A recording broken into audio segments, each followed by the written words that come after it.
Welcome back to Love Unfiltered. It has been a minute. Our last episode aired all the way back on March 8th. But guess what? We are officially back, refreshed, re-centered, and stronger than ever. Thank you to everyone who stayed patient, checked in, and kept the conversations going while we reset behind the scenes. This return marks the continuation of Season 2, where we're diving deeper into the theme of mental health and modern love. And today, we're kicking off things with a topic that touches every relationship, whether romantic, platonic, or in between. Finding balance between dependency and independence.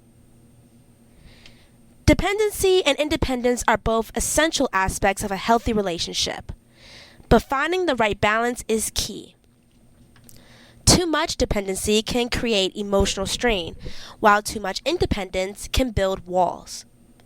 Striking that balance impacts emotional well-being, mutual respect, and the long-term success of a relationship. In today's episode, we'll explore self-assessment tools to help you understand your relationship patterns, practical strategies for creating healthier balance, and insights from our special guests. This is the perfect conversation to relaunch our season, focused on mental health, emotional growth, and real love. So, sit back, breathe in, breathe out, and let's get into it. I am joined today by an amazing lineup of students who bring their own perspectives, experiences, and truths to the table. I have Justin Copeland, who is a senior business administration major, who is joining me today. So thank you, Justin, for joining me. Hi, all. All right. And for also helping us kick off our return episode. I'm absolutely glad to be a part of it, especially for a return. Now, dependency in relationships comes in different forms. Emotional dependency means seeking validation, comfort, or identity through your partner. Financial dependency involves relying on them for monetary support, while physical or logistical dependency means your daily routines and tasks are entirely shared or supported by them. On the other hand, independence is just as important. Healthy independence allows you to maintain your individuality, hobbies, and goals. But taken too far, toxic independence can lead to avoiding emotional vulnerability or refusing to rely on your partner at all. Take a moment to reflect, listeners. Do I rely on my partner too much for emotional validation? Am I afraid to share my burdens with my partner? Now, understanding where you stand can help you create a healthier, more balanced relationship. Now, for my guests, how do you think couples can find a healthy balance between emotional dependency and independence in a relationship? I believe it is very important to set guidelines before ever having that conversation of, will you be my boyfriend or girlfriend? You have to understand where each other is coming from at this point in life. You know, we all have different circumstances where we come from and where we began that shape what we expect out of a relationship. And when it comes to interdependency, you have two forms of, like you said, you have physical independency, emotional, you have financial, and all that stuff. Those guidelines must be set from the very jump in order to have a successful relationship. If you want to be interdependent and find that you want to lead your life your way while having a partner alongside you, that is different than you guys having to sort of combine different aspects of your lives in order to survive off of each other. I've had clients before where they are unable to see life without each other, and even in daily aspects, you know, going to class, starting their day without each other and stuff. It becomes a point where you've lived your life before this person. You know how to be independent without this person. Just because you become in a relationship with them does not mean that changes. So having that conversation is the best thing that I can see being a way to get through that. Okay. What are some signs that financial or logistical dependency has become unhealthy? And how can couples address that problem? One of the key signs is that you feel yourself becoming depressed without that person, or some part of that financial dependency is starting to overtake your emotional well-being as well, whether you're the giver or the receiver. If you're the receiver, seeing that somehow the money has the monetary part of it has stopped, whether you guys have stopped going on dates, whether he stopped providing for you and stuff like that, has led to some sort of negative emotional feeling. It has become too much. On the logistical side, like I said, if you're unable to start your day or go throughout your day or your regular processes without talking to this person, without seeing this person, and it creates a negative emotion for you, it's too far gone. It's too far gone. And that's something that you need to look into yourself for and figure out whether you want to continue this relationship or not. And oftentimes you need to have the conversation with your partner, because if those negative emotions are already built, the damage is beyond done. In most cases. Do you think that there should be a healthy balance of like dates and stuff like that? Absolutely. And by dates, you don't have to go out to, dinner dates. You don't have to do no fancy expenditures. Yeah. You can do the simple things. When I didn't have a lot of monetary income at the time in my beginning of college years, what I would do is just find ways to, honestly, walks. When I'm a transfer student from Towson University, right outside of the campus of Towson University, there's a large street of various venues and businesses that it's within walking distance. You can go outside, walk there, see what's going on and stuff like that. The conversation and the experience is the date. It doesn't have to be something that breaks your pocket. It's very easy to just find different ideas. And honestly, most times your partner will appreciate the fact that you even thought of that as a date. Putting that little bit of extra effort in. And the little things matter as well. Absolutely. I think, like, for example, you could lay a blanket out in the middle of a park somewhere. You can make some sandwiches, get some food. Yes, a picnic. Literally a picnic in the park where you don't have to spend a lot of money, or probably not even a lot at all. You can use the food that you have in your house and just pack it up and bring it to a park. That is appreciative, Like, people can be appreciative of those types of things. I said I've done that several times. It absolutely works. Like, and I feel like it can be simple. It can be as simple as that. You can, if you want to get creative, you can like use a projector and project a movie onto a wall somewhere in your house and make some popcorn, and literally that is enough, because it's kind of special. It's like, oh, we're not watching on TV, we're not watching it in the theater, it's a projection screen on a wall. So it's kind of cool. And it's a little bit more personal because it's you guys doing it in a semi-private setting. Or if you're doing it in the house or your wall, that's a private setting. It's, again, that effort is appreciated because at least you're trying to come up with these ideas. You're putting effort in to get a projector. Honestly, I can get a $20 projector off Amazon. It'll work the same. Stuff like that. Or like a trip into town, or trip into the city that you live in. You can take a bus trip. And you can go somewhere in town. You can do a trip to the library and see how many books you guys can both check out. There's like many things like that. There's something for everyone. It just depends on who your partner is, and you'll know who your partner is and how they'll react to certain stuff like that. And if you don't, then that's not your partner. Right, exactly. And you want to get to know your partner as well. Very important. And then for the last question, in what ways can toxic independence harm a relationship? And how can partners learn to be more emotionally open with each other? I'll start off with the toxicity part because I've seen it firsthand. Recently, I've had somebody come up to me regarding they're both people entering college, right? And they've been in a relationship for a few years prior to this. They're young adults entering college a little late, so they're in their 20s. And one partner wants to attend the same college where it's not feasible for the other one. And I find that toxic because you want this person to, and again, before the relationship, this person was living their own lives, where you weren't a part of it. The interdependency part that gets toxic for me is that you want this person to change the outlook of their life, specifically for your own needs at this point.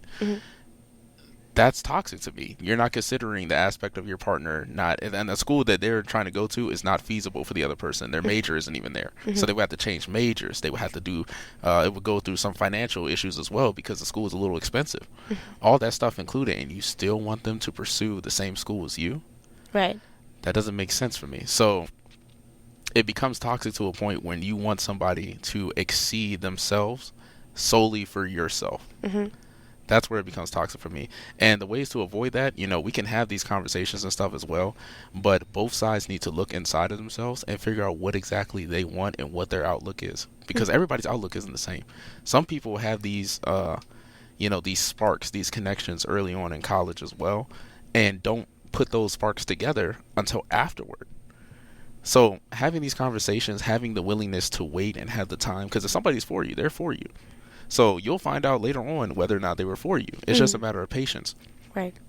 So to overcome this toxicity, you have to look inside yourself and evaluate where you're at, where they're at, where they're willing to be at, and where you're willing to be at as well. All of this is very important because we're human beings at the end of the day. There's so many circumstances that make us what we are, so many variables that come into what we are. You have to be considerate of what your partner or what your would-be partner is going through and what they will go through in the future. I agree with everything you just said.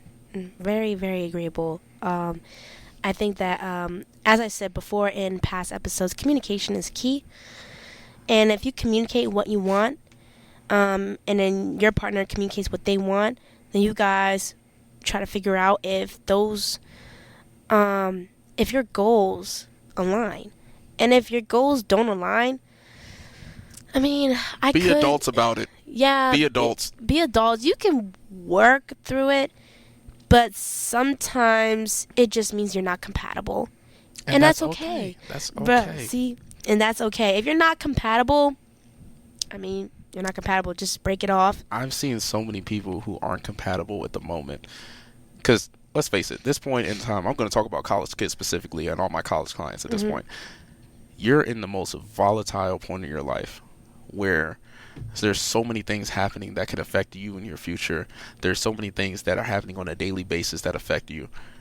Everything isn't going to be perfect. Not everything is going to line up and stuff. Things will line up later on when you're ready for it and when life tells you that you're ready for it. So it's very important not to be selfish in yourself, because just like your life is volatile, everyone in here's life is volatile. I've seen so many selfish acts from people, and when people talk to me about their relationships, sometimes I got to be serious with them and be like, you're the issue. You don't consider the other person. And a lot of people don't like hearing that they're the problem. Man, I got to tell them every day. And sometimes shoot, man, a lot of people can't. A lot of people can't. And again, that's why I was like, be an adult about it. You want to have these adult situations, you have to deal with the adult not consequences, because it doesn't have to be negative, but the adult aspects that come with it. You have to consider that. I'm sorry, we're not in high school, we're not in middle school anymore where there's a little relationship drama, he didn't come see me after class and all that stuff. We're adults now. Come meet them under the stairs or something. There's a million things that go on, especially in my life. I have relationships end because they would not consider what I had going on in my life at that point. So communication, very important. You also have to be ready to have that communication. And if you are not willing to have conversations with your partner, then you're not ready for a relationship. Seriously. It's as simple as that. If you're going to be stubborn, or you're not going to say, okay, I'm going to talk this out. If you're going to constantly say, no, I'm not going to talk about it, then maybe you just need to be alone. And continue growing. That's okay. I've seen so many people rush into relationships, especially where we're at right here in college. So many people rush into these quick relationships, or they might see somebody that tickles their fancy and immediately get into a relationship. And that's okay to have somebody that you're committed to and want to be committed to and stuff. I don't believe that we're at a point in life where this is okay to force yourself to be in a relationship. And sometimes it is forcing. Sometimes there's no other aspect than that person's attracted to me. I'm going to make them mine. Why do you think people force themselves into relationships? A variety of things. Some people, their circumstances, they have this ideation of what a perfect relationship is supposed to look like, and they try to rush themselves into it, where somebody shows a little bit of interest and has half of the aspects that they like in a person, oh, that's my husband. That's my husband. But what they fail to consider is, will this person have other aspects that I won't like in the future? Will this person and I have good synergy in the future? And a lot of times you'll start off in those good relationships. Sometimes it's beautiful in the beginning. Some people have their soulmates in college, and I think that's beautiful. But a lot of people kind of think that that'll be their case. It's kind of like going to the NFL. You got a ton of athletes in high school and college that think they're D1 bound. And then if they're D1 bound, they're college bound. I mean, they're NFL bound. Not everybody makes it. Not everybody makes it. So you have to either put in the work for yourself to get into these good relationships and make yourself the best partner possible that you can be at that moment, or it just ain't gonna happen. You're trying to squeeze grape juice out of a lemon. That's not gonna happen. I'm sorry. I've seen people who have dated one person through college. Like, they never went to explore other people. And my mom always told me, like, Logan, don't date one person through college. There are so many people on this campus. There are so many different types of people, aspects of character, aspects of traits that I have to explore. Not every person is the same. There actually is no person that is the same as the next person. So you have to explore. And that's another thing. I'm glad you brought up that point. You must not carry stipulations from one relationship into your next one. You can't go throughout life saying that this dude is just like the next one. You're going to ruin yourself both mentally and socially with that mindset. I've seen, don't get me wrong, like, there's a lot of bad people in the world, and there's a lot of bad dudes and a lot of bad girls in the world. But if you carry that mindset that every person that you might want to get in a relationship with, in the back of your head, you're just like, I know they're a cheater. I know they're toxic. Because I went through this before. Yeah. So if you carry that mindset, guess what's going to happen? You're going to, I say this again, I don't believe in manifestation, but aspects of it will come into fruition where you'll mentally tell yourself that this will happen, and then you'll start creating situations in your relationships where it will happen. If you keep accusing your partner of cheating, one, they might just leave you immediately just because, if they aren't really cheating. Or you might just put it out there in the universe. And I'm sorry, it wouldn't have been that case. Well, you never know. But sometimes some people create situations that'll ruin their relationships. I've seen it firsthand where some people create these toxic situations. Just accusal. And then guess what? Their partner will be like, you know what? Maybe I will. Right. It's as simple as that. And then now you're down a negative streak. And sometimes people create those situations, and then still carry that mindset of, yeah, the people are trash. It wasn't me. These people are trash. And so that negative mindset will continue to grow. Then you'll later on in life, when you're in your 30s or 40s, maybe 50s, some people develop it later, you'll realize that maybe I was the issue. I've seen it so many times. I have an older client right now that's in her 55. Now realizing that maybe I was the issue in some of my relationships. Yeah, and some people actually never realize it. They will be on their deathbed. Yes, and they will go to their graves in denial that they were ever the issue in all the relationships that they've ever been in, that they had issues in, that they were the problem in. And then I want to talk about the relationships where people get married at our age or even younger. Again, if you found your soulmate somewhere in your college years, congratulations to you. That's beautiful. I hope it all works out for you. But again, I'll go back to the NFL analogy. That's not everyone.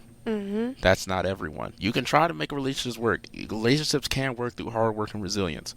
But it gets to a point where if you got to work so hard to get to this point, what is the point? What is that point? Because it gets... Again, I have a person for each of these situations. Got another one. Married at 18. 2 kids by the age of 20. Ooh, okay. Yeah, in this economy, crazy. Yeah. But it gets to a point where I start asking them. I'm just like, what made you really get into this? Because they got married before the kids, so you can't say the kids were the ones that locked them down. And I hear them arguing. I hear them fighting all the time. And it's just like, it's what works for me. That's not sustainable. Yeah. I mean, you want to be like, yeah, you're gonna argue with your partner. Of course. That's normal. But there's like, I don't know. I'm not really sure where the line is crossed. Where is now toxic is considered toxic. But you're gonna argue with people. That's that you're going to do that. But it's like, if you're sharing kids with somebody and you and that person are just bumping heads constantly, that's like, you gotta like look at and reflect on your relationship, on your choices, the person that you chose to marry and be with. Now look at what you're doing with 2 kids. Look, I understand that people make mistakes, slip-ups happen and stuff. The clinic is $400, but but you have to be able to look at yourself and understand that even though I might have relations with this person, this isn't somebody I would want to be the mother or father of my kids. You have to take steps to prevent that, because once you have that thought in your head, if you ever have that thought in your head that this person may not be the mother or father of my kids that I want, it's time to take a step back. And that's for your safety, because at the end of the day, life will throw curveballs at you. So if you let them even step up to the plate, you will get that curveball. There is a chance that you will get that curveball, and you don't want to be the unlucky person to get that. I've seen people get into situations where they had kids at 14, 15 because of just one simple mistake. 14, 15 is young. That's like, it's literally my sister's age. She's a sophomore in high school. Yeah. That's really young to have a child. I don't think I know. I mean, of course, social media, I'll see somebody on there who's like that young and has a kid. But I don't know anyone personally who was that young and had a child. But that's just like... Man, I'm from the PG County school system. It's a bunch. But the thing is like, you'll see some success stories. My mom was a young mom. There are young people that are able to make something of themselves, become successful, even with having a kid. Even like, I know somebody in my class right now that's working hard, has a kid, is working hard to build the life that they want for themselves post having a kid. I'm going to say this again. It's not everyone. So if you have an inkling in your feelings, listen to yourself. Listen to your mind. Listen to your instincts. Listen to your conscience. Yeah. Don't get caught in the lovey-dovey, what do you call it, the rose-colored glasses? Oh. Because it's too many variables for you to assume that you're going to be the one.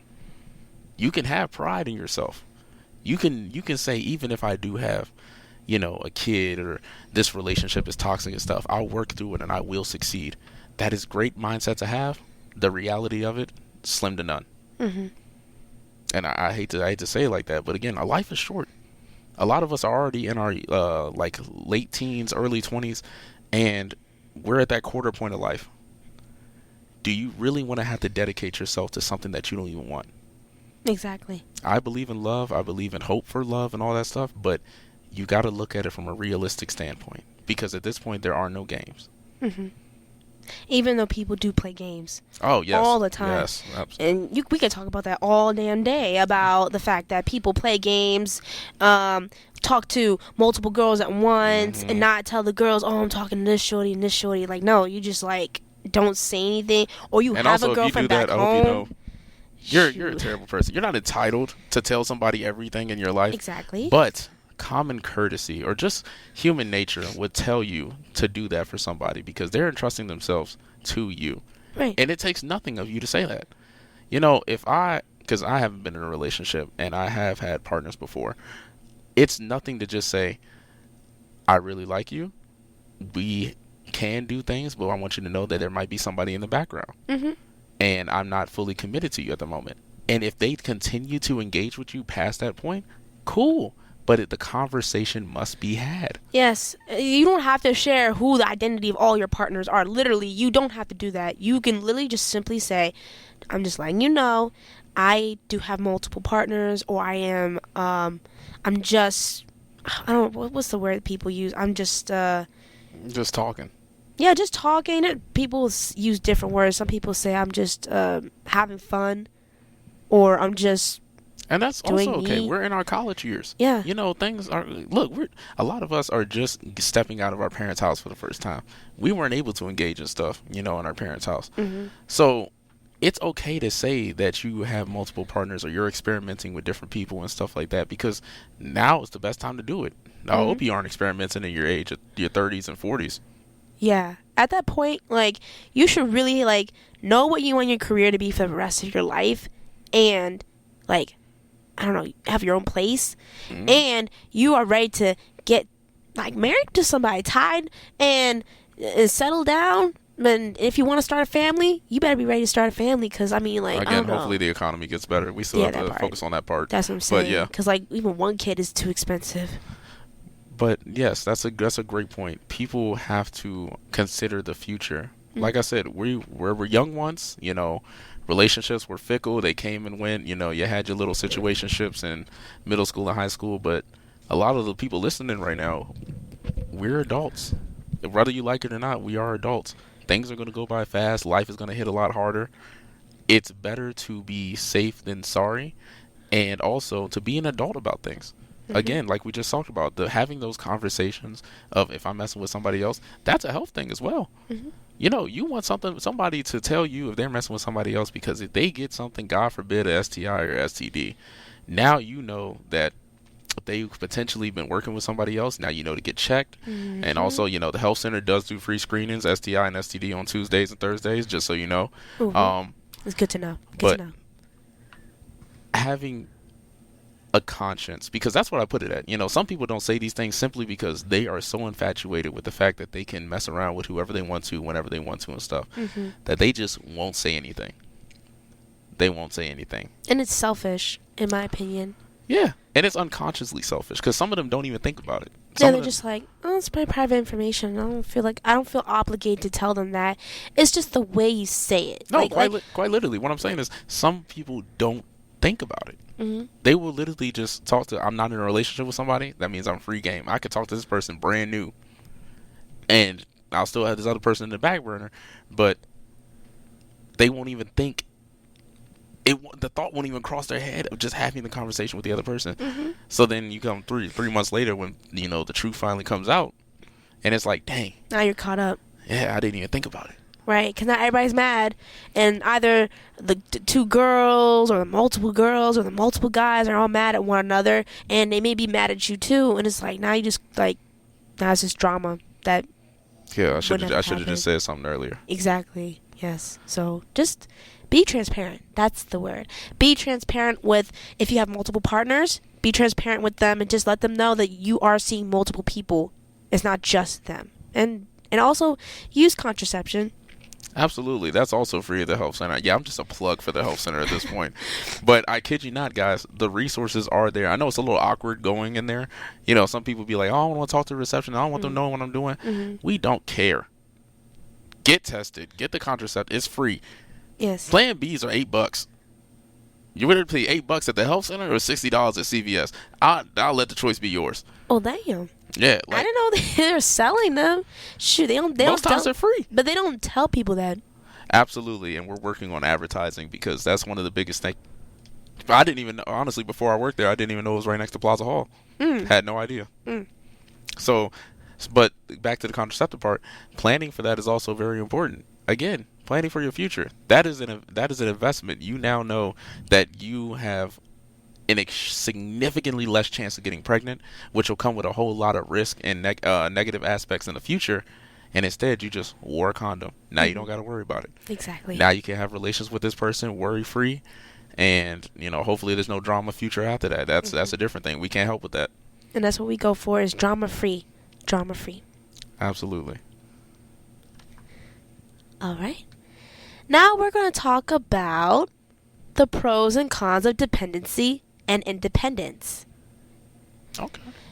Now, both dependency and independence have their pros and cons, and finding the right balance is key to a healthy relationship. The pros of dependency include deeper emotional bonding, support during tough times, and shared responsibilities that ease individual burdens.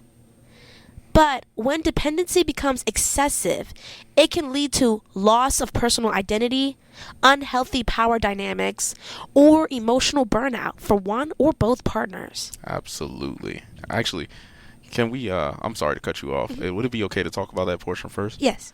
Because that's one of the number one things I see.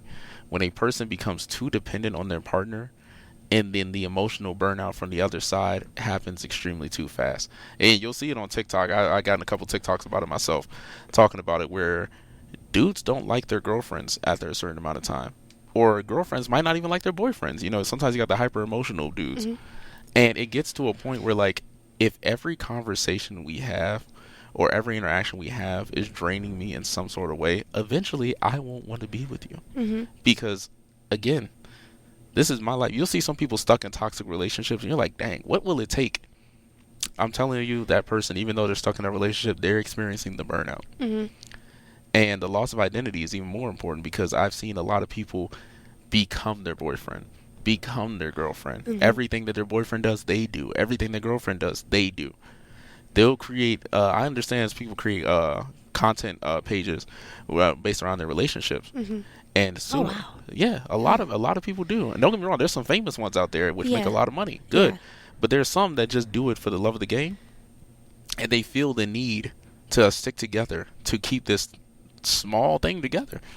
And it's very important for people to realize that you are your own person. Mhm. You will never be just your partner. And even in marriage too, you will never just be, oh, I'm Gerard's wife, or I'm what's her name girlfriend. It's you are your own person. It's very easy to get caught up in the identity loss, and you have to be aware of it. Mhm. But you also have to be able to navigate it as well. Mhm. I agree with that. I think emotional burnout, I feel like there are times where you can kind of tell that you're going through burnout, but sometimes it kind of seems like you're just going through everyday exhaustion. Absolutely. So how can you tell the difference between going through everyday like exhaustion, because we're all students, we all have classes that we go to every single day back to back, Stressing or us out. work, exactly, stressing us out. We have our social lives, drama, friendships, Some group of us drama, are part of orgs. exactly, organizations, responsibilities, student leaders. How can you tell the difference between exhaustion relating to that and relationship burnout, exhaustion? So I'll give you other people what I suggest for other people, and I'll give it for myself. Mhm. So for other people, I want you to look at yourself and what you go through on a daily basis. And sometimes I tell people, write a list. What is exactly stressing you out? Because sometimes it is classes, sometimes it's not. Sometimes it is work, sometimes it's not. I want you to list what exactly is stressing you out on a day-to-day basis. And then if you have a partner or somebody that you're talking to at the moment, figure out after like 5 conversations or 5 interactions with them, how many times did you feel stressed when talking to them, when conversing with them? Mm-hmm. Was it anything that they did in particular to stress you out? You have to look at it from an objective standpoint and kind of like a business. If there's too many negatives, it's time to cut it loose. You'll experience burnout. You know, typical stress burnout is being tired, being I don't want to conversate with you. Sometimes you'll look at that person calling your phone or that FaceTime and you'll just let it ring. Yep, like you're just annoyed, like, dang, they keep calling me again. And if that happens more than once or more than any other interaction of the day, I'm sorry, it's time. Mm-hmm. But for myself, as a person that I like to live my life purely through me. So if I engage with a partner and stuff and I start to feel, dang, this person calling me, or dang, I got to see this person later, and it starts becoming more of a chore to engage with this person than anything else, then that's how I know I've had too much of this person and I'm not okay with how much I've had. Mm-hmm.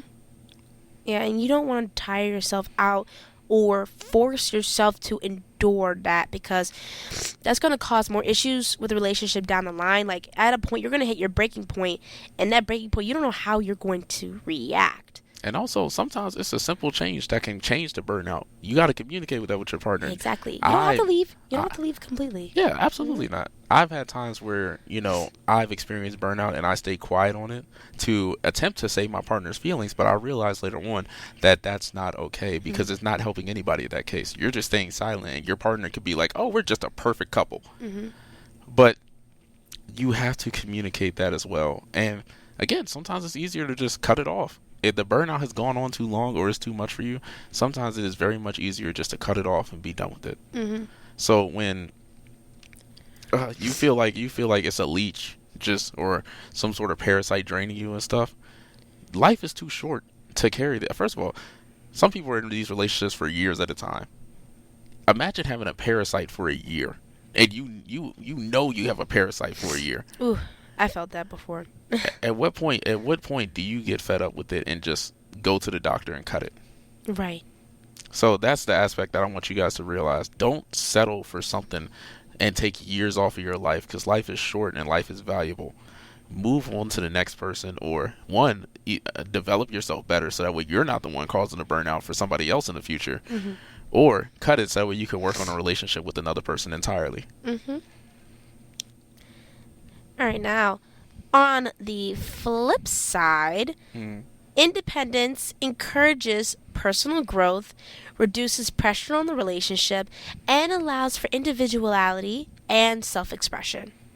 However, extreme independence can create emotional disconnect, a lack of mutual support, and missed opportunities for deeper intimacy. So, striking a balance means fostering connection while maintaining your sense of self. So, where do you stand in your relationship? We're going to explore how to create that balance. Now, JC, how can couples recognize when their dependency on each other is becoming unhealthy, and what steps can they take to restore balance? One of the key things I see a lot is that a partner might ask the other to perform a task or help them out with something, and they might be unhappy with their partner's response. The partner, now don't get me wrong, if somebody's just like, yeah, you take care of it, and very dismissive to you, that's also an issue. But if the partner, let's say, has something to do that day at the same time and is able to help you with that task, and you find yourself getting either emotionally sad or emotionally mad about that, it's getting to that point. It's getting to that point because now you're dependent. You, whether you like it or not, you might still do that task at the end of the day, but the fact that them not being able to be there with you or help you with that, you're dependent on them. Mm-hmm. And I want to go back to the interdependency part, where if you two are able to work together to do something, but also not required to do it together, that's great. Mm-hmm. But if you're requiring that you two have to be together to perform an interaction, then you're not independent, and it's also going to get to a point where it becomes toxic, because nobody thinks it's toxic until it is. Mm-hmm. Nobody's thinking like, oh, this is getting to that point. If you're able to catch it, good on you, but a lot of people aren't able to catch it until it's too late. So it's important to understand these signs, and you got to evaluate these situations.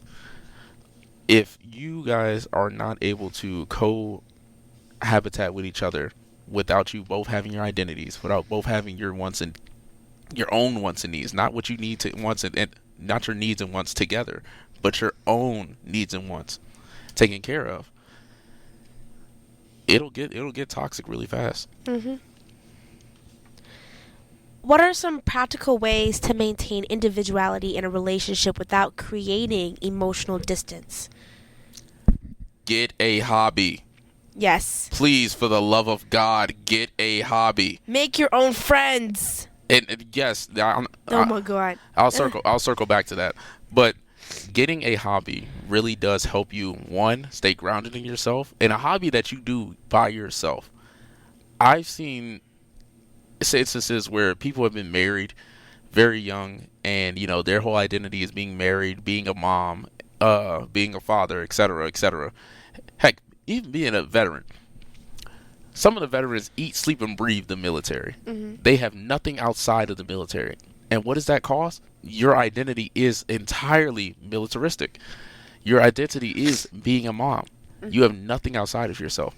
Having a hobby or something like a club, a book club, or something where you're socializing with other people, or working on something yourself, like craftsmanship, working on a car or something like that, you have an identity outside of yourself. And that also helps at the end of the day when you're talking to your partner. Instead of us being together all day and we've actually shared the same experiences, we've done the same things, Mm-hmm. we developed, we've gone on trips together and stuff like that. I have something to come home to you with and be like, oh, you won't believe what happened at culinary club today, or you won't believe what Linda said at book club today. That is much more developmental for a relationship than you guys being around each other 24/7. Right, because I would love for like my husband to come home and be like, "Oh my God, babe, You know what guess happened what at work happened today? at work today, bro? Like Justin got stuck in the elevator. Like, oh my God, that's an interesting story. Like, but I don't want to just be like we're kind of attached at the hip, and like you're like coming with Anytime me we have a to, conversation, and the conversations will end, and people don't like to talk about it a lot. That's what kills relationships, because you're not able to develop anything new. So a relationship will get boring. And when a relationship gets boring, I'm an adventurous person myself. So if relationships get boring, that is one thing that can lead to burnout. Burnout does not have to be something negative all the time, or an argument, or something like that. It can simply be the relationship has gotten boring, or and stale. I don't like boring. Yeah, stale. It happens very fast, and most people won't even catch it. Now, there are ways to reignite the flame. There are ways to fix that boredom. Absolutely. How do you do that? I would say the best way to reignite flames is by trying something new, developing yourself for your partner. So if you, sorry about that. If you're able to find something that interests you and you can bring your partner slowly into that, like I've seen some people bring their partner into their hobby once they've established themselves into it, like football, for example. I know a football manager, a girl who convinced her boyfriend to then play football.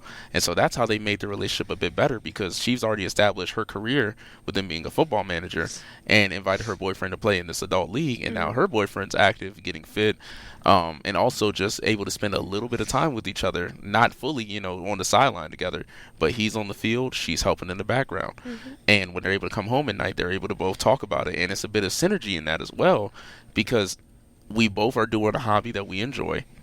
But at the end of the day, we could come back, talk about it, and again, that conversation can reunite so many things. Doing things together but separate at the same time can reunite something great. Exactly. Also, sometimes it's cool as taking a trip. Oh Take my a gosh, little trip. I love car trips. I love plane trips. I just love any type of trip. Like, I feel like a trip, it's like, what comes with trips is like problem solving, adventures, exploring, A change learning. of scenery. Exactly. That can be refreshing, especially if like you're stuck in one place. Like if you've been in like your hometown for like months, you might want to go to like Japan or something for like a cool week or so, if you can afford it. But sometimes it's not your partner. It's just where your circumstances are at. So like you said, if you're in that small town your entire life, you're going to get bored of it. You're going to end up hating it. And you're going to hate the person that is also there with you, because you're hanging around them the whole time. So that anger from being in that situation is going to transfer onto your relationship at some point. It might not be immediate, but at some point it's going to get there. Exactly. All right. Now, what are some practical ways to maintain individuality in a relationship without creating that emotional distance? So one of the ways is to pursue things for yourself. I've seen people go and get their degree to better themselves, and that's not creating emotional distance. I mean, of course, your degree is going to be a hard task. You have to study for yourself and whatnot, but you're developing for yourself while keeping your partner around, And don't get me wrong, there might be a little bit of distance between that, but your partner seeing that you are something outside of them, outside of this relationship, honestly might make something better. Yeah. Another thing too is like if you're trying to make something of yourself, that can actually end up inspiring your partner to do the same. Absolutely. And then they'll go out, try to make something of themselves, and y'all come back as better individuals. I've seen fitness couples as well, or, partners that might be a little overweight and stuff, just an example, might be a little overweight and stuff. They'll develop their own fitness plans together and start working out in the gym to better each other, or honestly just encourage each other to lose this weight. I follow a couple on TikTok. I forget their name at the moment, but they're both above 350 pounds, and they're working out every day with each other. They're dieting together and stuff, and they formulated their relationship on bettering each other for each other. They're doing this for each other, and that encouragement, like you said, is very important. It can, like you said, reignite a relationship to an indescribable degree. Yeah. I think I think one of the ways that I maintain individuality was this podcast. Honestly, I created this podcast because I needed an outlet for stress and angst and whatever I was going through in a previous relationship. And when I made this podcast to talk about relationships and with other people, and not only that, but to help other people, and myself as well. So I feel like this podcast was a way of me maintaining my individuality, and I don't think it created emotional distance because it was like, I mean, it's a hobby. Yes, and it's yours at the Yeah. end of the day. It's a creative way to outlet a lot of the feelings that people hold in. And it doesn't have to be directly about, negative things about your partner. Like you said, this podcast, you've had a lot of different topics on this thing. So exploring all those different topics and stuff, being creative within that aspect, I think that's wonderful. And it also helps me explore all the different aspects of relationships and modern love. There's so much that we have yet to talk about, and there's very little that we have covered in these 18 episodes. There's just so much. There's so much more, and that's why I feel like this is helping me also develop my individual self. Because, And I'm sure you're helping plenty of other listeners as well. Yes. And Go ahead. No, and I hope that people tune into that, because we're going to get into that point of life where we're going to try and find our person, but we got to make sure that we are ready. And one of the things with being ready is seeing, like you said, all the different viewpoints and aspects that go into that. There are a million different ways to go about your relationship and what you and your partner will do to, get across the finish line together. So understanding where you could be at, what aspects go into it and stuff, it's only better for your mental state. It also taught me a lot studying relationships and doing counseling. I don't even do all relationship counseling. It's just something that people come in with. But it also taught me a lot about people in general. What do people think about? How do they lead their lives? All of that entitled shows me how to go about my day-to-day interactions. It doesn't even have to be romantic. Honestly, some of the things I take into business meetings as a business major, some of the things, negotiations, learning how people work in general will lead a lot in life. Now, have you ever struggled with either extreme too much dependency or too much independence?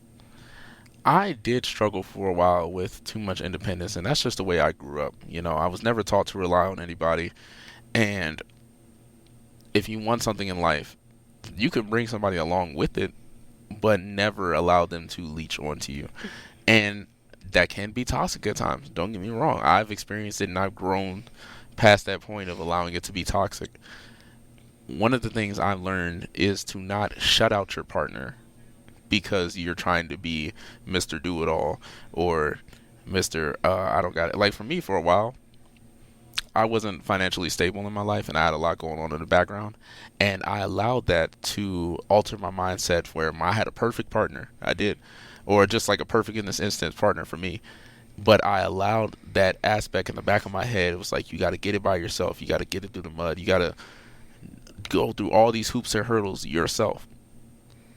And I allowed myself to kind of shut out my partner and allow things to go south. So this is something that's a growing kind of thing you got to get through, and people get through it with time. Some people don't even know they do it. Like I said, a lot of stuff is subconscious.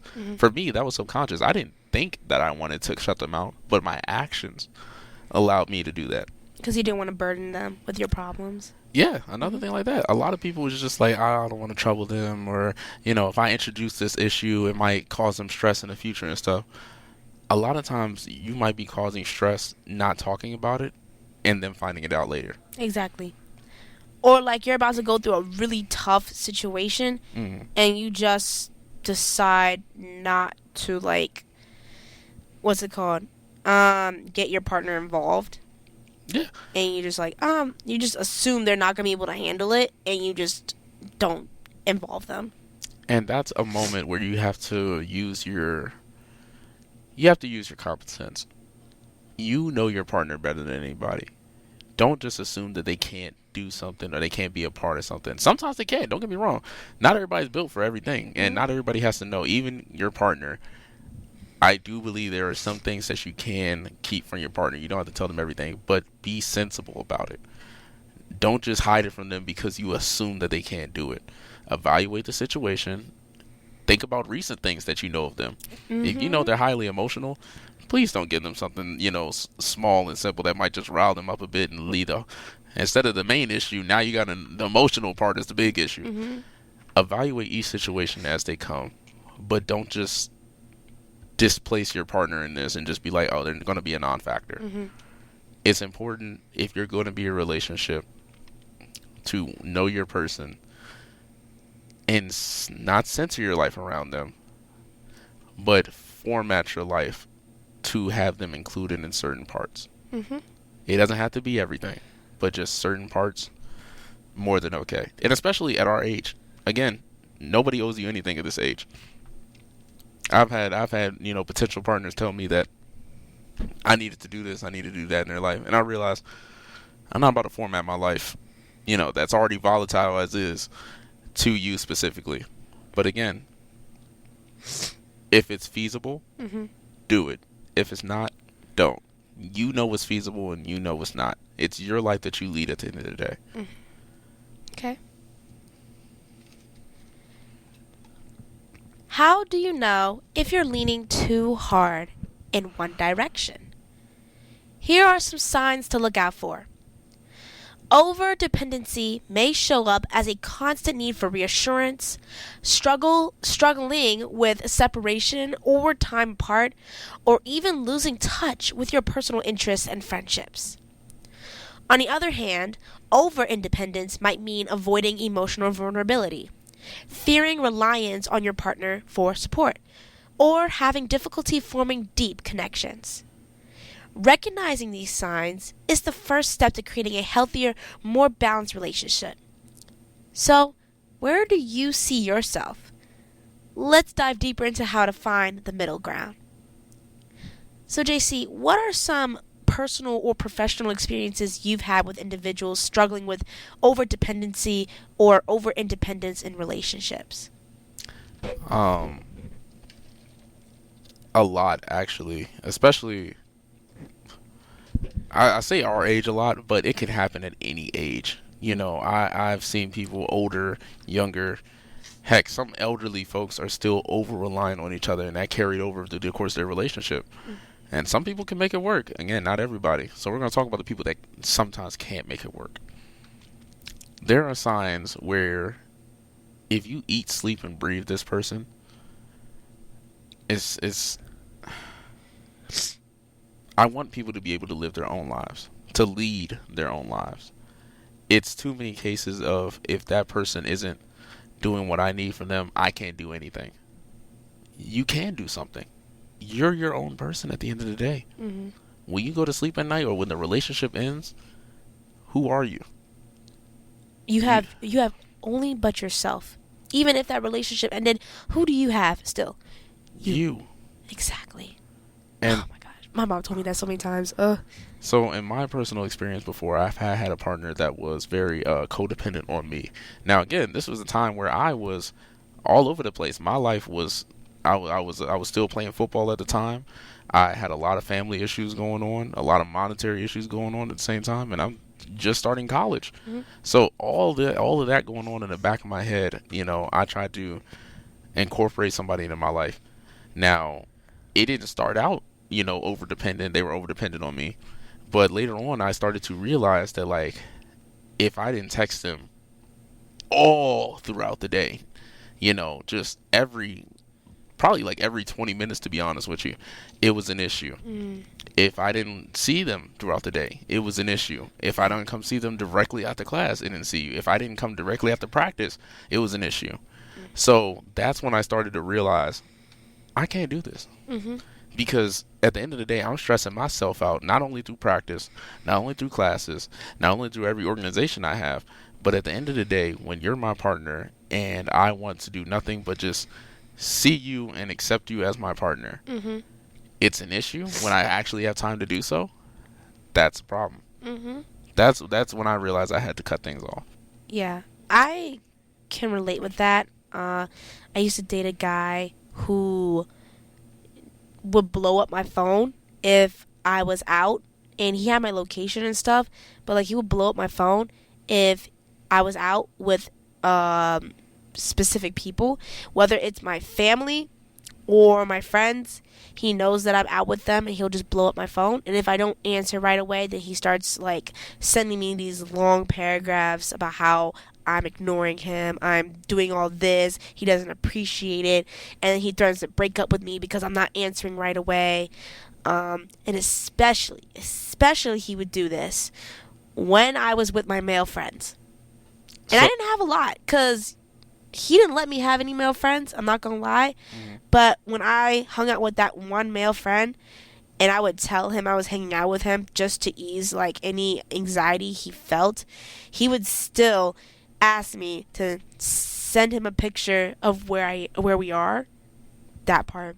So, like, do you mind if I interrupt you on that part? Mm-hmm. Because this is something I see all too often, and point blank period, it is a control thing. It is absolutely a control thing, and some people do it because they have their own traumas from the past, but also some people just like to do it. At the end of the day, there's no circumstances that add up to that. I don't believe anybody should be that controlling over somebody, another human being. Mm-hmm. So the fact that you had to go through that tells me that that person was absolutely a control freak, and maybe it was for the best. Yeah. You know, some people don't realize it in the moment, especially you having friends of the opposite gender should never be an issue in any relationship, because guess what 50% of the population is? The opposite gender. Who are you going to run to on a daily basis? What is he going to tell you, not to hang out with your coworkers at work? That's what I'm saying. Or is he going to get paranoid because Jimmy on the kiosk over asked me if I was going to lunch? And we're joking about it, but that is quite literally some people's reality. I've had a relationship where, like, I remember one time there was a girl in my class that I got partnered with for a group project, right? And I was in a relationship at the time. This is one of the reasons I don't be in a relationship now. But we went to the library together, and my girl at the time had my location. And this is also why I don't share my location with people. Because she pulled up to the library and made a scene. Made an absolute scene that I was there with another girl. This girl was a lesbian. What did you expect to happen out of this? We were grouped up for a project that we had like 2 days to do, and I remember seeing that in the entire interaction of I let her talk and do her spiel, and the girl caught on too that this was just hysterics. Yeah. When I tell you I walked out of there, and we still did our project. Yeah. It was vindicating to see that I did not have to deal with that. I did not have to deal with somebody that's so insecure in themselves that they made it my issue.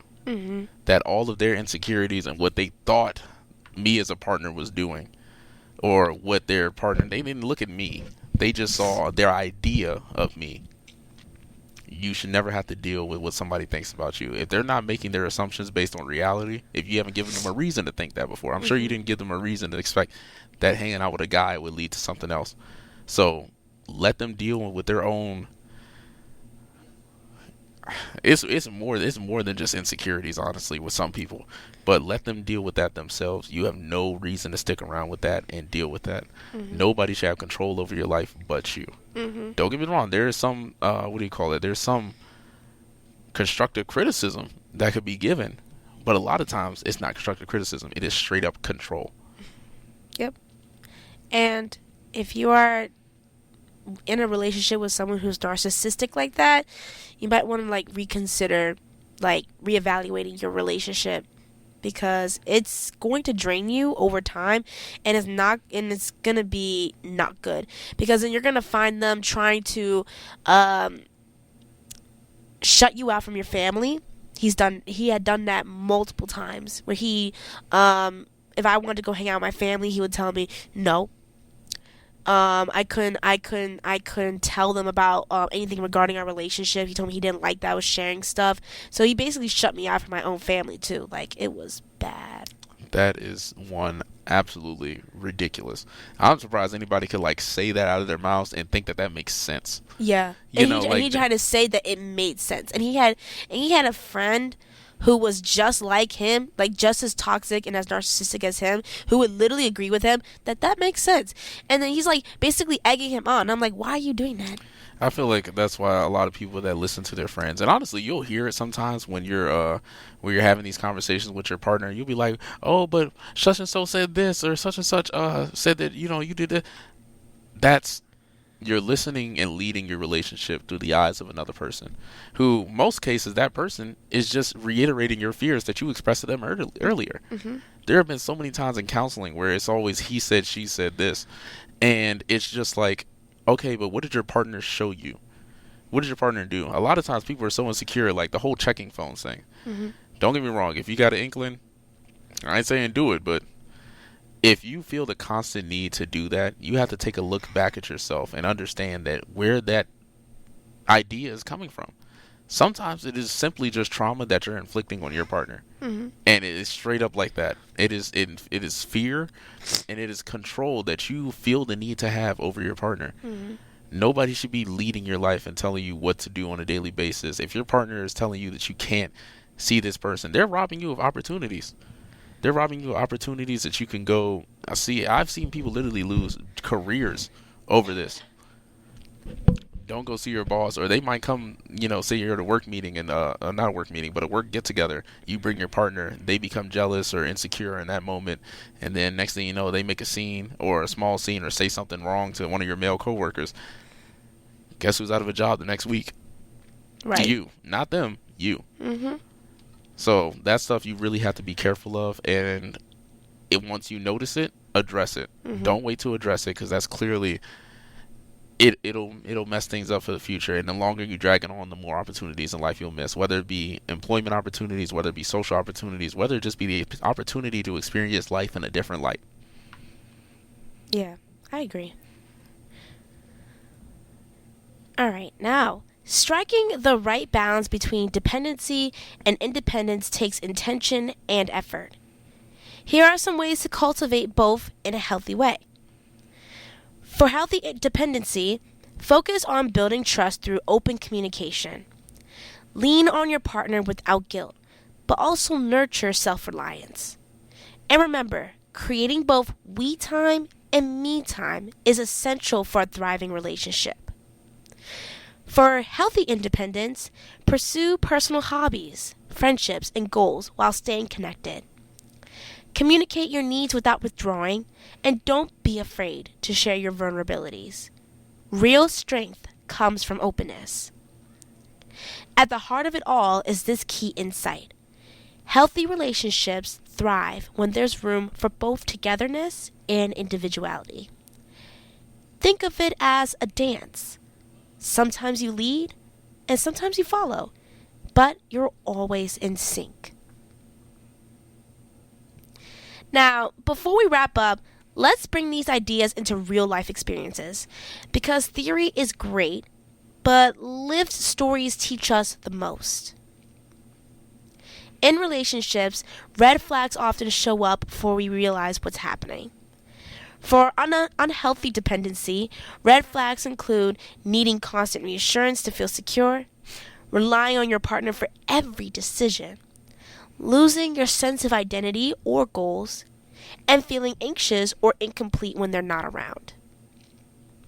On the independent side, red flags might look like shutting down emotionally, refusing help even when overwhelmed, prioritizing hyper-independence over intimacy, and then avoiding conflict or vulnerability altogether. These patterns, even if unintentional, can gradually erode emotional closeness. And then, what about, the good news? There are green flags that show a balanced and thriving partnership. Both partners feel safe expressing needs without judgment. Individuality is encouraged, not restricted. Time apart and time together both feel natural. Emotional support flows both ways. And decisions are made collaboratively, not through control or avoidance. A healthy balance, in the end, feels like this. I can stand on my own, but I choose to stand with you. Now, have you ever witnessed or experienced a red flag of dependency or independence? And how did it impact the relationship? One of the main red flags I seek to figure out if a person has first is the need for constant reassurance. Now, as a partner, you should always have a support which your partner should be able to give you when the time is necessary. But when you're abusing that privilege or making it seem like their entire livelihood is to support you, that's where the problems run in from. So I've had cases where later on in the partnership, the person seems to need me 24/7, and at that point, you're a pet. And I put it like that, and there was an acronym for it, but you are a pet because what does a dog need? It needs you to survive. Most times, if it's not in the wild. So at the end of the day, if you can't coexist without me, and we can't coexist symbiotically, then what is the point? So that is one of the major red flags for me because again, needing me at a time like this, and I'm not able to do that for you, and that ends in negative action towards me anyway because I can't be that for you, I'm just going to cut it. Because what's the point in dealing with that if it's just going to be a net negative? Right. Do you think college relationships today struggle more with dependency or with hyper independence?